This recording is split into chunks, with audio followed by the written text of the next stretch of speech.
Tension at Plateau State Assembly as ousted PDP lawmakers return. Crisis rocks Assembly as members impeach Speaker in Ogun State. FCT primary school teachers protest non-payment of salary arrears. On the foreign scene, Supreme Court allows federal agents to cut razor wire in U.S.-Mexico border. Hello again and welcome to Trust TV News Update at this hour. I'm Aisha Salihu. Thank you so much for joining us again.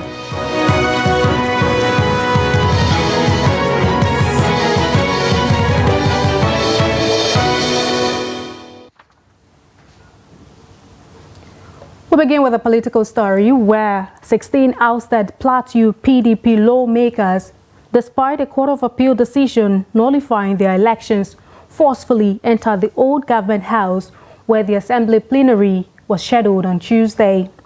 Their defiance stemmed from the belief that the Supreme Court's endorsement of Governor Mutfwang's election affirmed their legitimacy as members of the Assembly, backed by a vocal group of supporters.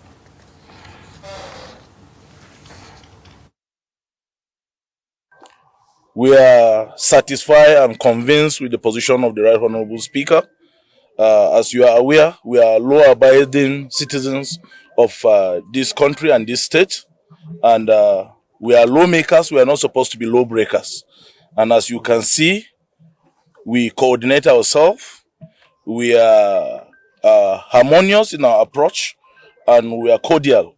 And by that, we agree absolutely with the position of the leadership of the Plateau State House of Assembly, and we abide by that. There is court process that they have surfaced in regard to that 16 vacancies. As I'm talking to you, there are 32 members claiming 16 vacancies in the Assembly. And as I said, we as lawmakers, we are not law interpreters, so we allow the institution, that is the judiciary, to do the needful by interpreting the law. And at the right time, we know what the rightful occupant of the 16 constituencies, and we'll do the rightful thing at the right time as the Assembly. But for now, myself and the honorable colleagues, the duly members of the Assembly, were 8 for now until determination of the court. Thank you.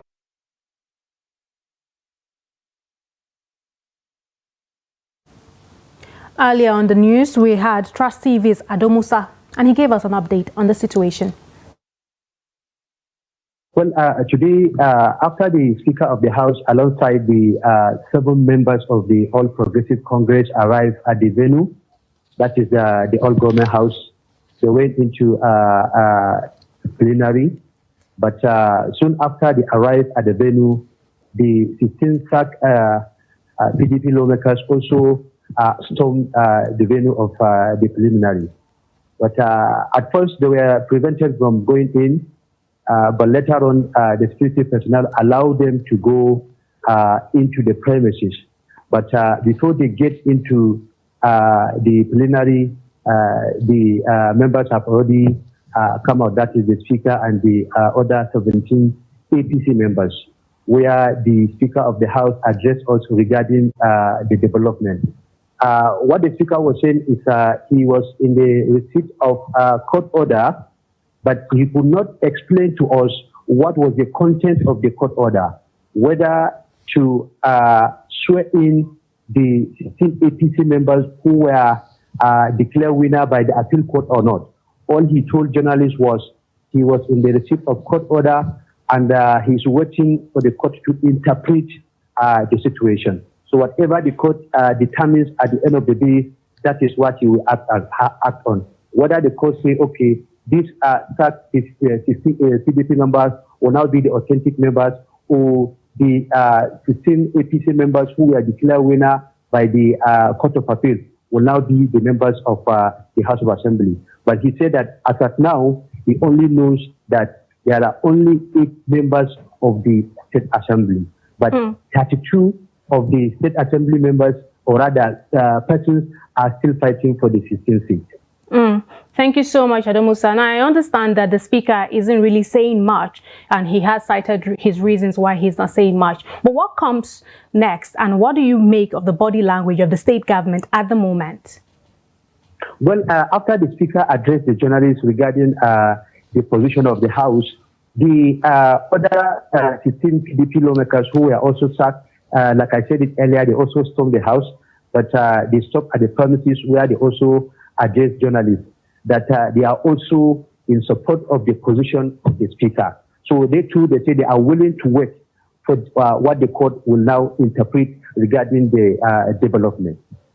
So if I get you correctly, the state governor hasn't said anything in line with all of this drama that is going on? No, the state government has yet to say anything. But you know, the APC, like we always say, or rather they always say, they have been accusing the state government for instigating these certain lawmakers to come into the House. But up to this moment, the state government is yet to say anything. But the APC this morning also told journalists that they have even asked those 16 APC members that were declared winner by the appeal court not to even go to the venue of the plenary. According to them, they did that in order to avoid any clash between the supporters of the PDP and the APC. Meanwhile, in Ogun State, the House of Assembly members have impeached its Speaker, Olakunle Oluomo. This development, which transpired on Tuesday morning, unfolded through a simple majority decision within the Assembly. Sources close to the matter revealed that Daisy Elemide, a member representing Odeda constituency, has stepped into the role of Speaker, effectively replacing Oluomo. The roots of this power shift trace back to a previous contest between Elemide and Oluomo, in which the latter emerged victorious due to the perceived backing of the executive. The assembly complex reportedly descended into chaos, with tensions escalating to the point of tear gas being deployed to disperse the agitated crowd. The removal of Oluomo signifies a significant shake-up in the political landscape of Ogun State.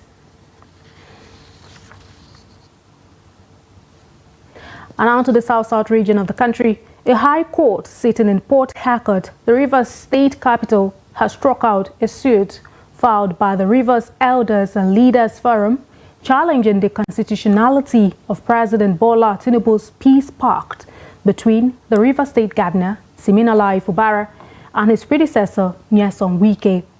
The presiding judge, Justice Chinwendu Nwogu, struck out the case on the grounds that the State High Court lacked jurisdiction to hear the matter. At the commencement of the hearing, counsel for the claimant argued that all respondents in the matter are yet to be served court summons, adding that the matter cannot be heard when all parties are not served. Counsel for Rivers Elders and Leaders Forum, Anab Saraigbe, said the forum would appeal the decision of the High Court. The Rivers Elders and Leaders Forum, led by former Governor of Rivers State, Rufus Ada George, had condemned the peace pact reached by Fubara and Wike's camps after Tinubu's intervention, saying the agreement was undemocratic and harmful.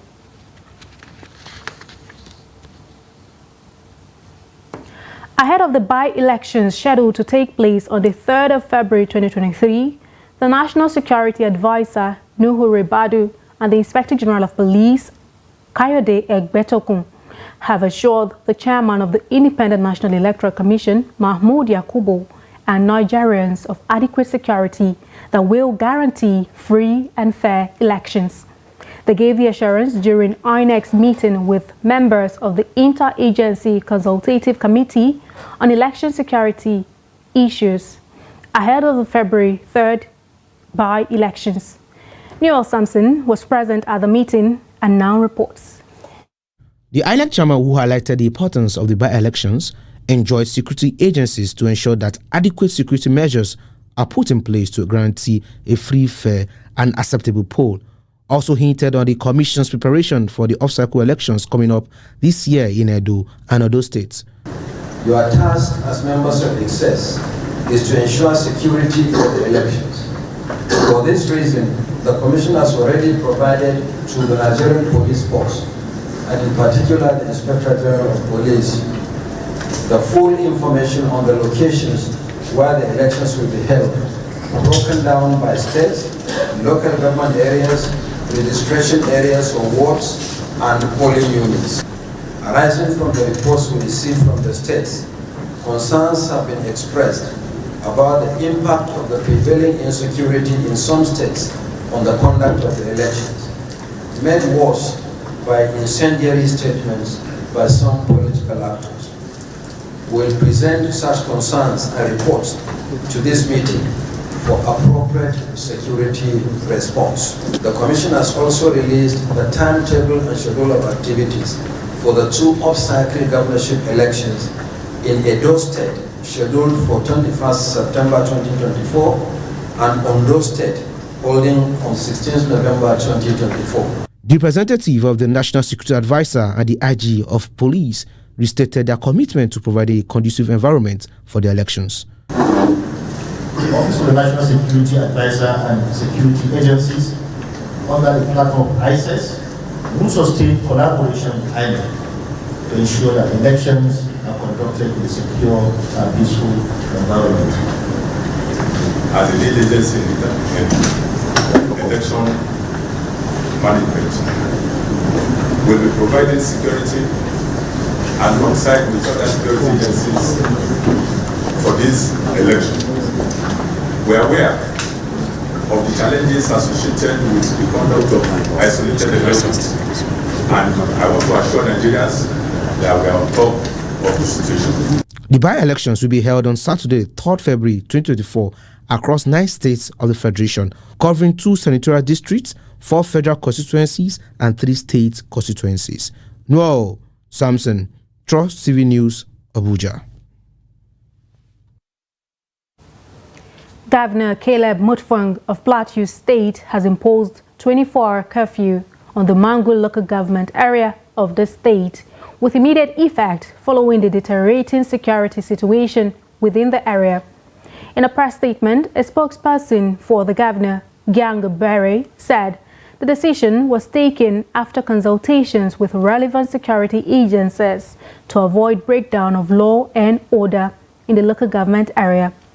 Berry said citizens, especially Mangu residents, are enjoined to comply with the sit-at-home order, while only persons on essential duties are allowed to move within the local government area until further notice.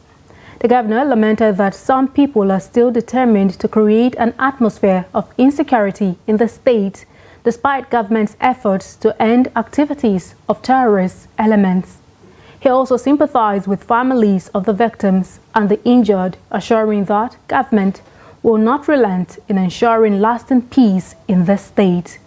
He promised that the curfew would be reviewed as soon as security situation improves in the locality. You people are aware there's presently a curfew in Mangu because of the little ish that happened in the houses today. There was a little skirmish of attack in some parts of that particular area, and by the grace of God, our very alert police officers and special forces repel fire effectively, and I can also assure you that there are casualties on the side of the assailants. Presently, like you can see, we are about to go to Mangu, Barikin Ladi, Riom, and Bokos for surveillance patrol, and all is well. Concerning the curfew in Mangu, we'd like to tell everybody to remain calm. The curfew is for the safety and the good of all Plateau citizens that live within the houses and that will ply the road along the houses. But I can assure you that all is well. Our men have been deployed, and a whole lot is going on to ensure the safety of life and property on the plateau. So the Inspector General of Police has just deployed for us surveillance helicopter, and I can assure you more will come to ensure that we effectively nip this in the bud. Thank you very much. Joining us live now at this time via Zoom from Plateau State, we have Musa Ashoms, Commissioner of Information and Communication, Plateau State. Thank you so much for joining us on News Update, Mr. Commissioner. Thank you for having me. Now, very quickly, let us get your thoughts. What is the government's plan to stabilize this volatile security environment in Plateau State? You know, in the past, when these things happen, you do not see anything like aerial surveillance. You can see that we have had some level of improvement.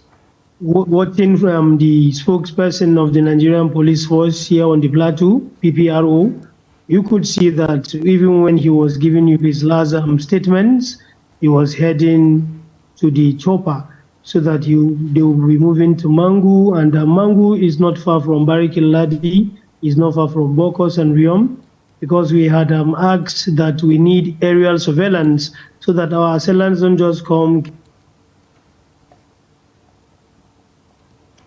What has happened? Okay. It is improving. But the best thing that our people will want is a situation whereby in the first place, we attack them. So we want to empathize and sympathize with our people over this Dastard Act. As a government, this is not good for us. As a people, this is not fair. So as a government, we will continue to work hard to protect our people, to protect their properties, and of course, to take care of their welfare and to dish out dividends of democracy. It's quite pathetic and unfortunate that 2 days after the Thanksgiving service that we had in Jos, where all Plateau sons and daughters came to give God all the glory, to give thanks to God for what he has done for us by giving us His Excellency, Mr. Caleb Manasseh Muftwang, that we're waking up today with this incident.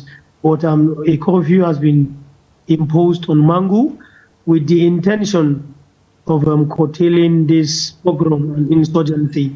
And we pray and hope that security agencies will redouble their efforts.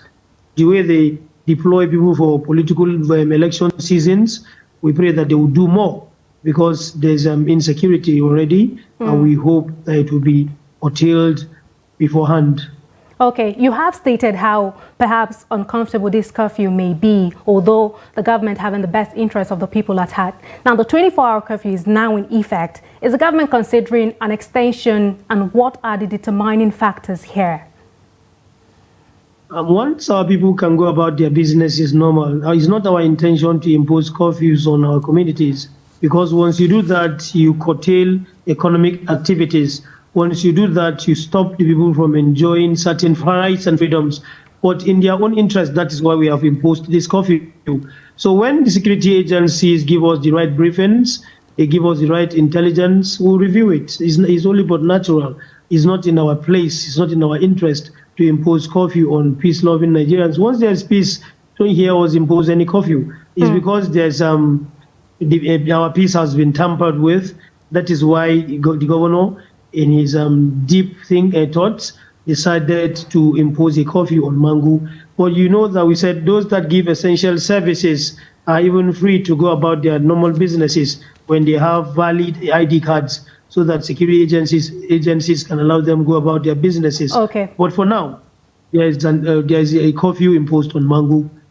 So curfew extension or not is based on security agencies' briefs. Now, earlier today, the ousted PDP lawmakers stormed the Assembly building to take part in parliamentary proceedings, despite being sacked by the appeal court. What is the position of the administration on this particular matter? You know, we don't want to interfere with the House. The House is an independent arm. And, you know, our governor is a lawyer, not a judge and bail one. A lawyer that has over 3 decades experience, and they are an independent body, and I do not speak for them. They have people that are eminently qualified to do so. So allow them to sort themselves out, and once they sort themselves out, we'll be ready to work with them. And like I said, we do not speak for the House of Assembly. They have their spokesperson, they have the way they do their stuff, they have their modus operandi, and it's not the same with ours, even though we're in the same state. Once that is sorted out, we're going to work in synergy, in tandem, to dish out the dividends of democracy to our people, the people that voted for us, the peace-loving Plateau people. So the House of Assembly matter is going to be sorted out by that independent arm. So we do not interfere in their matters. Okay, thank you so much. There we had Musa Ashoms, Commissioner of Information and Communication, Plateau State. Thank you so much for your time on the news update. Thank you for having me on the news update. This is a news update on Trust TV. Still ahead. Northern youth groups kick against relocating FAN CBN departments to Lagos. Details of this story and more to come after the break. We'll be right back. Don't go away. Welcome back and thank you so much for staying. But if you're just joining us, this is a Trust TV News Update. Let's take a look at a recap of some of our top stories. You heard that tension at Plateau State Assembly as ousted PDP lawmakers return. Crisis rocks Assembly as members impeach Speaker in Ogun State. To more news. Primary school teachers in the Federal Capital Territory on Tuesday staked a protest at the Unity Fountain in Abuja over what they termed poor attention to their welfare by the FCT area councils. The teachers protested the non-payment of salary arrears, promotion arrears, and new minimum wage arrears since 2019.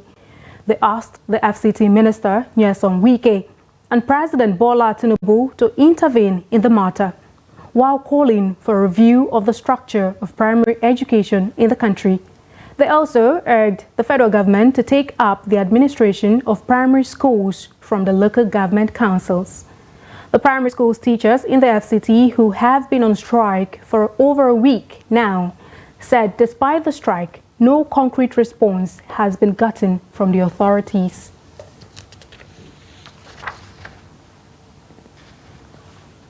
The Joint Action Committee of Northern Youth Association has kicked against the move by the federal government to relocate critical departments of the Central Bank of Nigeria and the headquarters of the Federal Airport Authority from Abuja to Lagos. The Northern Group, at a press conference in Kaduna, said the decision by the federal government is detrimental to the economic, social and political development of the northern region. Trust TV's Bello Musa completes the story. The move to relocate the headquarters of the Federal Airport Authority of Nigeria FAN and some departments of the CBN by the federal government is still generating reaction from different parts of the country, especially the north. The group, while condemning the proposed relocation, said this will have a serious consequences on financial inclusion, stability, and security of the country. Economic disparity and imbalances have historically been linked to social unrest. A scenario where economic opportunities are concentrated in one region may breed dissatisfaction and frustration in others.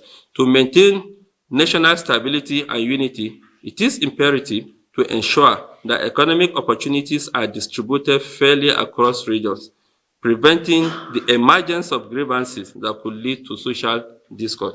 Similarly, we condemn the decision of the Federal Ministry of Aviation to relocate the FAN headquarters to Lagos, which is a clear violation of the federal character principle. According to the group, Nigeria's northern region has historically contributed in no small measure to Nigeria's economic growth, noting that the relocation will undermine inclusivity and national unity. They are therefore calling for the suspension of the move. We wish to warn the federal government that such action will not go unchallenged. We will resist them through all available means, including legal, political, and civil action. We will not allow any attempt to undermine the status and integrity of Abuja as the federal capital and the seat of government. The group further demanded that the federal government affirms the fundamental principle of the establishment of Abuja as the federal capital territory in all policies and programs by state action on the relocation move. Bello Musa, Trust TV News, Kaduna. Away from Nigeria, the United States Supreme Court has ruled that Border Patrol agents may resume cutting a razor wire fence that Texas installed on its border with Mexico to deter migrants and asylum seekers from entering the country. The 5-4 ruling on Monday was a victory for the administration of United States President Joe Biden, issued in the midst of an ongoing legal battle that saw a federal appeals court force agents to stop cutting the fence last month. For more than 2 years, the Republican governor of Texas, Greg Abbott, has sought to bar migrants and asylum seekers from entering the U.S. on spooling razor wire that extends over 46 kilometers, that's about 30 miles, of its border with Mexico along the banks of the Rio Grande River, and has left people injured and bloodied. Border control has historically been the legal domain of the federal government. The United States Department of Justice argues that the fence has sown chaos, impeding it from carrying out controls along the border.